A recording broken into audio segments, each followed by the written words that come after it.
Hey everyone! Look who's here, Mr. Low Education. Mike's obnoxious voice echoed through the reunion hall. He was practically shouting, mocking me as loudly as he could. Our former classmates began turning to see what was happening. I couldn't understand why Mike remained so unpleasant just as he was back in the day, and frankly I didn't want to understand. I could only sigh in frustration. Seeing no reaction from me, Mike's taunts escalated. A guy like you with a low education doesn't belong to this reunion. What are you even doing here?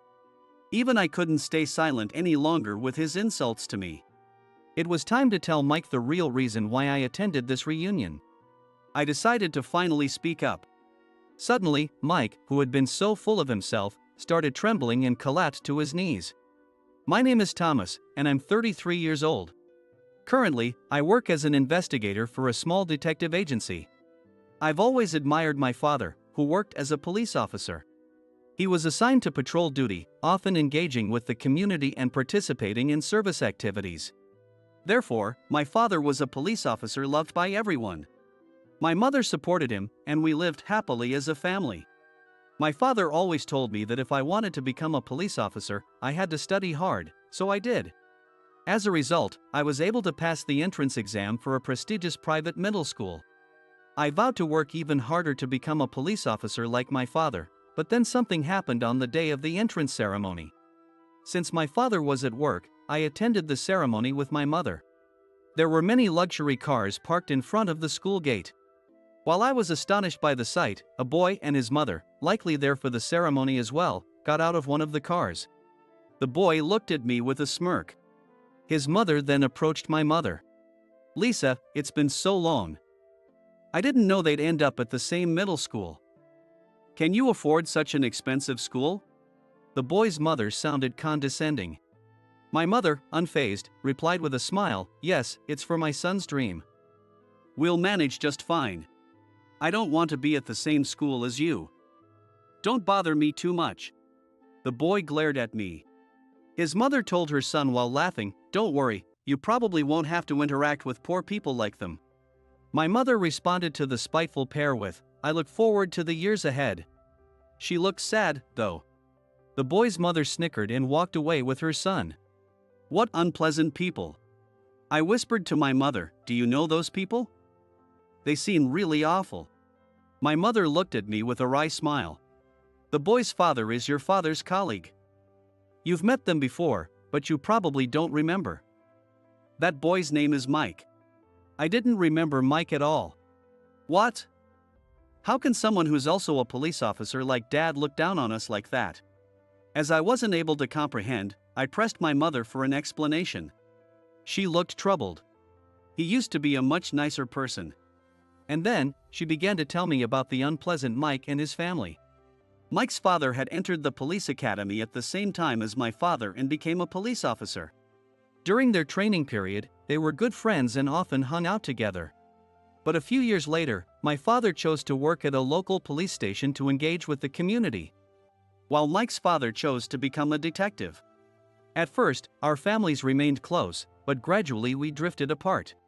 My father had become a police officer with just a high school diploma, while Mike's father graduated from a prestigious college and worked as an elite detective. As they continued in their careers, they no longer had much in common. Mike's father earned a significantly higher salary than my father, and Mike's mother's personality changed dramatically. As my mother sadly explained, "Can money really change a person's character?" I listened intently to my mother's story. "You must never judge people by their money or status, Thomas. Promise me you'll never be like that," my mother said, looking me in the eye. At that moment, I vowed never to become like Mike's family. I decided to avoid Mike as much as possible in middle school. After the entrance ceremony, I walked into the classroom with that resolve. My mother and I were both shocked. Mike was seated right next to me. This must be some kind of cruel joke. I cursed my luck. Mike looked at me with a disgusted expression. "You've got to be kidding. Having a poor kid like you next to me is going to make it impossible to concentrate." I wanted to throw those words right back at him. I didn't want to sit next to him either. Then, as if joining in on Mike's taunts, his mother said, "Thomas, don't you dare interfere with my son." Did they both just want to look down on me? I was too stunned to respond. My first day of middle school turned out to be a nightmare. On the way home, my mother looked at me with concern. "Do you think you can get along with Mike?" After thinking for a moment, I replied, "I don't think we'll be friends, but I'll try not to get involved with him too much." My mother looked slightly relieved. In truth, I never wanted to have anything to do with such rude people again, but being in the same class, I had no choice. Still, I was filled with anxiety about my new life in middle school. And my fears came true. The next day, my worried mother saw me off to school. When I arrived, I found Mike's belongings on my desk. Mike was chatting happily with other classmates. This is my seat," I said hesitantly to Mike. But he ignored me, even though I was sure he heard me. I spoke even louder to him again. "Hey! This is my seat." Mike turned to me with a smirk. "Oops, my bad. I thought your seat was for storing my stuff," he said mockingly and began to remove his things from my desk. I was filled with anger. However, causing a scene here would only make things worse. I tried so hard to keep my emotions in check. Mike laughed at me and walked away. I could only sigh. The thought of spending 3 years with someone like him was suffocating. Could I really get through this? I felt increasingly anxious. Just then, a classmate approached my desk and started talking to me. "Mike was giving you a hard time already. Don't mind him. He's always like that." It was Jacob, who sat behind me. He had graduated from the same elementary school as Mike and told me that Mike had bullied him in the past, too. He's always bragging about his wealth and making everyone else feel small. Jacob stood up for me. From that point on, Mike continued to hurl insults at me, but Jacob always had my back, making my time in middle school more bearable. My middle school had a high school attached, so inevitably, Mike and I ended up in the same high school. But with friends who supported me, I wasn't as worried. By the time we reached senior year, I was unsure about my future path. I wondered if I should go to college to become a police officer like my father. My father had become a police officer with just a high school diploma. If I were to follow in his footsteps, I wouldn't need to go to college. Even if you want to be a police officer, having a good education is important. "I want you to go to college," my mother insisted. My father, in contrast, said, "Thomas, it's your life. Do what you want. Your mother and I will support whatever decision you make." Hearing this from my father, I decided not to go to college. "Thomas, you're not going to college?" Jacob asked with wide-eyed. I explained that I wanted to become a police officer like my father and would take the exam after high school. Jacob, surprised but supportive, said, "Wow, Thomas. That's awesome. Good luck." Then a familiar and unpleasant voice interrupted. "Not going to college? You just don't want to study, do you? You'll never become a police officer. Stop joking around." Mike's words stung. I knew I wasn't exceptionally smart or athletic. I was well aware that I might not become a police officer. Hearing it from Mike made it even more painful. Seeing this, Jacob raised his voice in my defense. "Mike, that's too much. You don't know if he can make it until he tries." "What, can you see the future now?" Mike snorted at Jacob's words. "There's no way a scrawny guy like him can be a police officer. If people like him become one, we're doomed. Jacob, you should choose your friends more wisely. Thomas is my best friend. And I doubt you have anyone you'd call a friend. Your personality is the reason why." Jacob grabbed my arm and led me away from Mike. I was deeply moved by Jacob's words.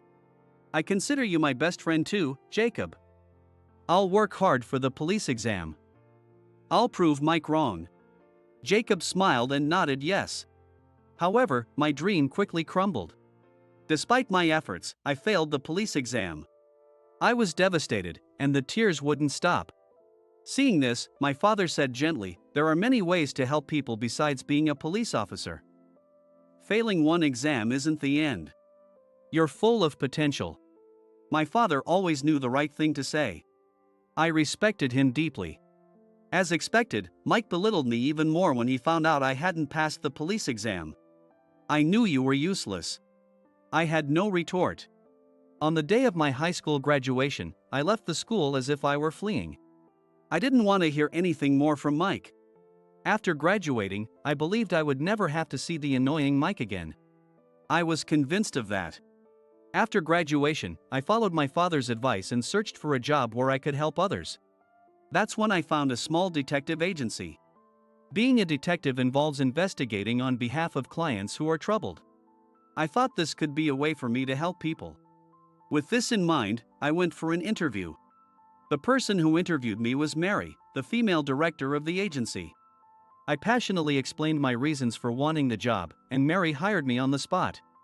At first, my parents were surprised that I took a job at a detective agency, but now they support me. I joined the agency with no experience in detective work, but Mary patiently taught me everything, and I quickly became competent at my job. 15 years later, I had become proficient in my work. One day, a woman named Jessica came to our agency for a consultation. I think my fiancé might be cheating on me. Could you investigate? Jessica spoke with tears in her eyes, looking very sad. More than half of the people who come to our agency seek help with infidelity investigations. They all have sad expressions on their faces. Somehow, I want to make them smile.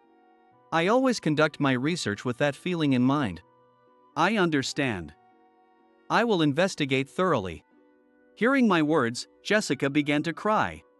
No matter the outcome, I just want to know the truth. Thank you, Thomas. She said this while gripping my hand.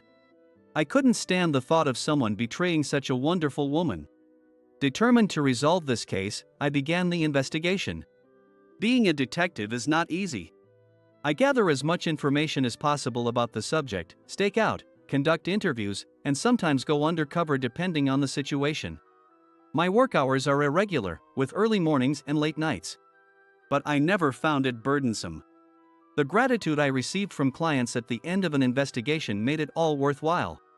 I planned to start the stakeout on Jessica's fiancé the next day. However, when I woke up, my mother looked distressed. Thomas. I think I've thrown out my back. It hurts so much I can't stand up. She was clutching her back in pain.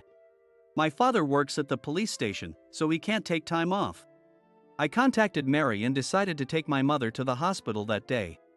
Despite her back pain, I managed to get my mother into the car and headed to the orthopedic clinic. My mother had always been healthy and had never needed to go to the hospital before.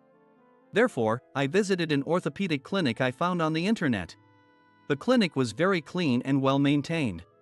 I helped my mother to a sofa in the waiting room and completed the registration.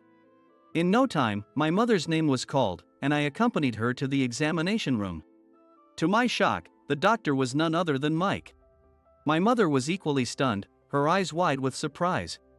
Thomas. As soon as Mike saw me, he exclaimed in surprise. Mike. I didn't know you were a doctor here. When I said this, Mike started laughing.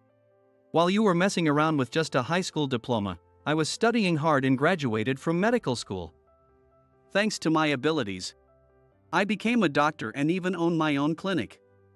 It's not too late for you to start studying, Thomas. My mother and I were both stunned by Mike's words. Even after 15 years, Mike hadn't changed at all. Feeling bewildered, I watched as Mike began examining my mother with the efficiency of a conveyor belt. During the examination, he continued to make condescending remarks towards me. You didn't become a police officer because you're incompetent. If you were as talented as I am, things would be different. Even the nurse in the examination room looked shocked by his comments. Both my mother and I just wanted to leave the clinic as quickly as possible. After the examination, we rushed out of the room, only to hear Mike and the nurse laughing behind us. That guy? He was my classmate, but he's just a high school graduate. Can you believe it? Unbelievable. I was seething with anger. What's so bad about being a high school graduate? I wasn't causing any harm to anyone. My body began to shake with rage. Seeing my state, my mother whispered, Thomas, calm down. That man is a terrible person. It's not worth your time to respond to him. people like him will get a bad karma eventually. Bad karma, yes. I hoped Mike would get what he deserved. After settling the bill, I returned home with a heavy heart. Before entering the house, I checked the mailbox and found a postcard inside. My name was written on the address. A postcard for me? Curiously, I opened it and saw it was an invitation to a middle school reunion. It was also accompanied by a note that we hope you will join us. A reunion.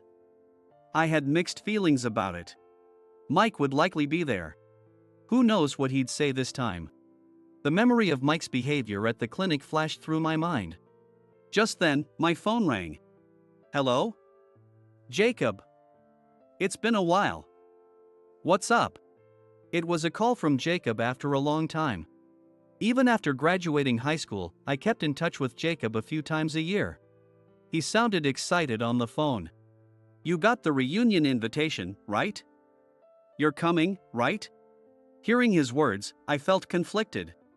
I want to, but Mike will probably be there, and I'm not sure if I want to deal with that.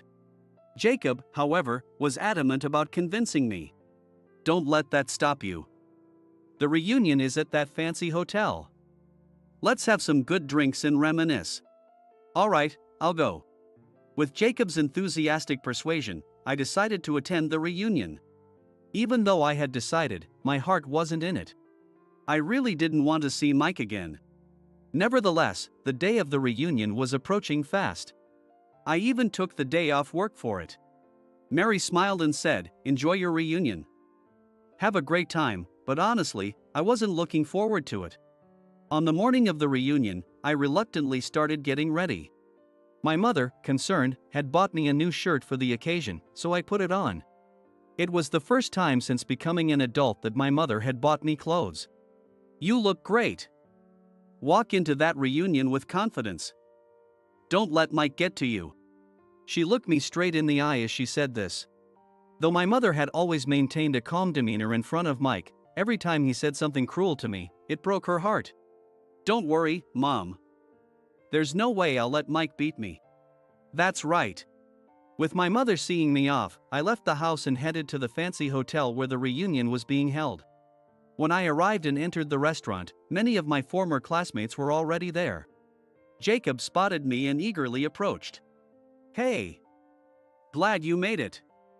Let's have some good drinks and catch up. He handed me a glass of wine. As we toasted, I noticed some commotion at the back of the restaurant. I looked over and saw Mike standing with a beautiful woman. Mike was introducing her to our classmates.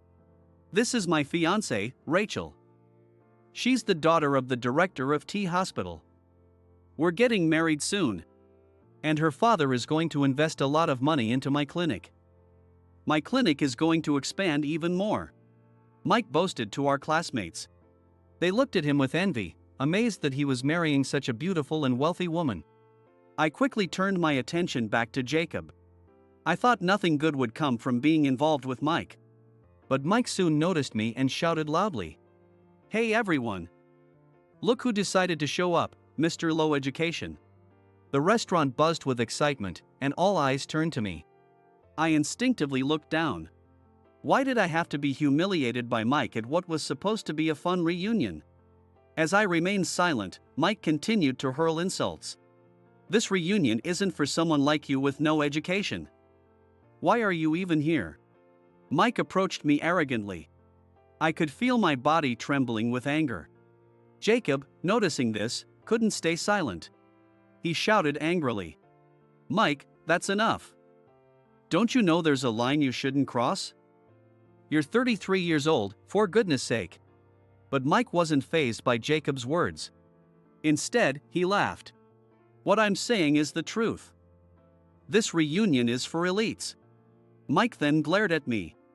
It's true that many of our classmates had high-paying jobs, but there was a better way to express it. To make matters worse, Mike began to insult my parents. Well, your parents were probably just as uneducated and useless. The apple doesn't fall far from the tree. That was the last straw. I couldn't understand why someone who didn't know my parents well would speak so poorly of them. My parents are not useless. The one who's useless is you, Mike. What did you say? Mike's face turned red with anger, and his expression grew harsher. Rachel, standing next to him, looked confused. I didn't come to this reunion to see you, Mike. Seeing you was the last thing I wanted to do. Then why did you come? Because I have something to tell you. I glared at Mike. He laughed derisively. What could you possibly want to say? Are you going to ask for a job at my clinic? Sorry, but we don't hire high school graduates.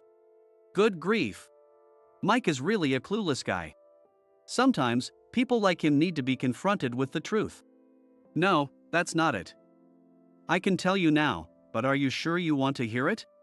What the hell are you talking about? Just spit it out. I took a deep breath and looked Mike in the eyes. Mike, do you know someone named Jessica? Huh? Mike's face instantly turned pale. Everyone in the restaurant looked on curiously. I don't know anyone by that name. Mike was clearly panicking. Rachel, looking puzzled, asked Mike, who is Jessica? Mike insisted he didn't know her. Let me ask you again, are you sure you don't know her? I said I don't know her. How many times do I have to say it? I sighed. At that moment, a loud voice echoed from the restaurant entrance. How could you do this to me? You said you wanted to marry me. Who is this woman? Jessica. What are you doing here? Jessica had entered the restaurant. Rachel, her eyes wide with shock, said, You told her you wanted to marry her? What is going on? Mike, his face ashen, desperately tried to make excuses. Rachel, it's not like that. She's just a friend. I'm not just a friend. You said you loved me. That's why I lent you money. The venue was in an uproar. Everyone was watching the commotion, whispering about it. I never borrowed any money. It's all lies. Jessica began to cry at Mike's words. Rachel seemed to believe Mike. But I couldn't let him get away with this. It was time to reveal the truth to everyone. Mike, you got engaged to Rachel while you were still engaged to Jessica. Who do you think you are? Do you think you're a detective or something? You can't bring me down. I handed Mike my business card. I work for a detective agency, and Jessica hired me to investigate your cheating. What? Yes, the woman who had just walked in was Jessica, my client. When she first came to our agency and showed me Mike's photo, I was shocked.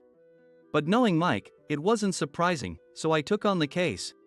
Mike had promised to marry Jessica and borrowed a large sum of money from her, while also promising to marry Rachel and even meeting her parents. During my investigation, when my mother had a back injury, I purposely went to Mike's clinic. Around the same time, I received the invitation to the reunion and a call from Jacob. Jacob informed me that Mike and his fiancée would be attending the reunion. I initially thought Jessica was the fiancée attending the reunion, but when I told her, she was surprised. I never heard about any reunion from Mike. I want to see who this other woman is. Jessica's face twisted with anger. I decided to bring Jessica to the reunion to uncover the truth. I wonder how Mike will react if Jessica shows up at the reunion. There will be no way for him to make excuses anymore. I believed so. I thrust several photos at the stunned Mike, ready to get to the heart of the matter. Rachel peeked at the photos too. The pictures showed Mike and Jessica in a close embrace. The moment Mike saw them, he snatched them from me and tore them to shreds. Rachel stared at Mike in disbelief. These are fabricated. All lies. Even now, Mike was trying to escape the truth. I sighed. Tell me the truth. Rachel looked at Mike with a face that seemed on the verge of tears. Mike grasped her hand, desperately whispering, The only one I love is you, Rachel. Suddenly, a woman who had been watching the scene unfolded walked towards Mike. It was Emily. In middle school, she hadn't been particularly noticeable, but 15 years later, she had become quite beautiful. Mike. You promised to marry me too, didn't you? So you were seeing 3 women at the same time? Emily's words sent a wave of shock through the restaurant. Even I didn't know about this and couldn't help but do a double take at Emily. Mike was visibly shaken, trembling uncontrollably. How many women have you deceived? I can't believe this. I'm breaking up with you. And you'd better repay all the money you borrowed. I'll be claiming damages too. Jessica stormed out of the restaurant in fury. Rachel, now red-faced with anger, confronted Mike. So you were deceiving me too? How dare you? I'm calling off the wedding. Goodbye. No. If the wedding is called off, I won't get the investment for my clinic. I'll make sure my father knows. The investment is off. Obviously. Rachel. Please, don't say that. Rachel said that and left the restaurant just like Jessica. Mike, in a panic, chased after Rachel and left the restaurant. The restaurant fell silent. Cheating scum. Lost all respect for him. The room buzzed with condemnation of Mike's actions. Some classmates were consoling Emily. Finally, justice is served. Indeed. I was glad to have exposed Mike's true nature to everyone. Later, I handed Jessica the investigation report. That awful man was not worth it. I'll be claiming damages as soon as possible, she said, smiling. Eventually, Mike ended up paying a substantial amount in damages to Jessica, Rachel, and Emily. News of Mike's deceit spread throughout the town, and his clinic had fewer and fewer patients. With the clinic struggling to stay afloat, Mike had to take out significant loans, but eventually, he couldn't keep up and had to close the clinic. On the last day, Mike was reportedly bawling his eyes out in a pitiful display. This was the result of his actions. I hope, even though it might be too late, that Mike never repeats his mistakes and lives without causing trouble for others. Today, as always, I continue my work as a detective, helping those in need.